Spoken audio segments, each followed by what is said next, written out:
അവനാത്മാവെ അഗ്നിനാളമായി അഭിഷേകാഗ്നിയായി എഴുന്നള്ളുക. വരിക, വാഴുക. ആത്മാവിൻ മാധുര്യമേ, വെളിവിൻ കതിരേ, ആത്മാവിൻ തണുപ്പേ, വസിക്ക.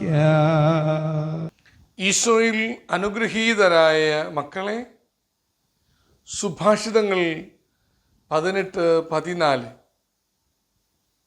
ഉന്മേഷമുള്ള മനസ്സ് രോഗം സഹിക്കുന്നു,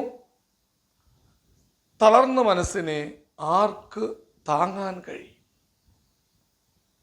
മനുഷ്യരോട് പറയും, പകയ്ക്കരുത്, സംഭ്രമിക്കരുത് എന്ന് പറയും.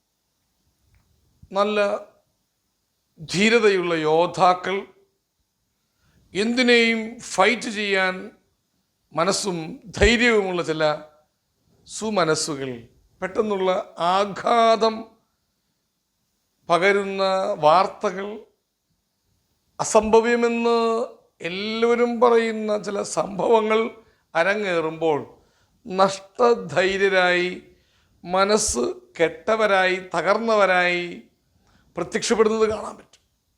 ചില നല്ല മനുഷ്യർ തകർന്ന മനുഷ്യരെ ചെന്ന് കണ്ട് മിണ്ടി കൂടെ സമയം ചെലവഴിച്ച് ശക്തിപ്പെടുത്തുന്ന ചില അനുഭവങ്ങളും നമുക്കുണ്ടാകും.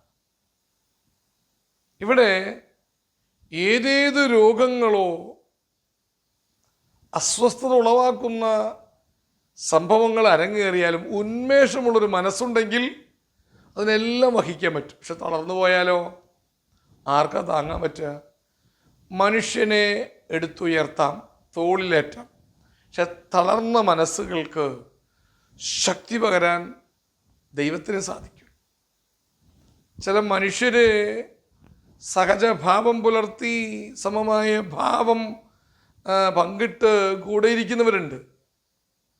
ചിലപ്പോഴെല്ലാം മൃതശരീരത്തിൻ്റെ കൂടെ ഇരുന്ന് കരയുന്നവരുടെ സ്ഥിതിയായിരിക്കും അവർക്ക്.